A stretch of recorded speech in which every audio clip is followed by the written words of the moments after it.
अमरावती मुंबई विमान सेवेच्या वेळापत्रकात पुन्हा बदल करण्यात आला आहे। 25 ऑगस्ट पासून 30 सप्टेंबर पर्यंत आठवड्यातून केवळ 4 दिवस विमान सेवा सुरू राहणार आहे। एअरलाइन्सच्या तांत्रिक कारणांमुळे हा निर्णय घेण्यात आला असून सोमवार, बुधवार, शुक्रवार आणि रविवार या दिवशीच विमान उड्डाण करणार आहे। अमरावतीच्या बेलोरा विमानतळावरून मुंबईसाठी सुरू असलेल्या विमान सेवेच्या वेळापत्रकात पुन्हा एकदा बदल करण्यात आला आहे।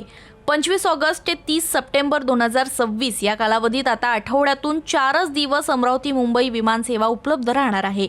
एअरलाइन्सच्या अंतर्गत तांत्रिक कारणांमुळे हा बदल करण्यात आल्याची माहिती महाराष्ट्र विमानतळ विकास कंपनीचे उपाध्यक्ष आणि व्यवस्थापकीय संचालक दीपक कपूर यांनी सोशल मीडिया प्लॅटफॉर्मवर दिली आहे। त्यानुसार सोमवार, बुधवार, शुक्रवार आणि रविवार या 4 दिवशी अमरावतीहून मुंबईसाठी विमान उड्डाण करण्यात येणार आहे। यापूर्वी प्रवाशांचा वाढता प्रतिसाद लक्षात घेता मे 2026 नंतर विमानसेवा आठवड्यातून 4 दिवसांवरून 5 दिवस करण्यात आली होती। मात्र तांत्रिक अडचणींमुळे आता पुन्हा उड्डाणांची संख्या कमी करण्यात आली आहे।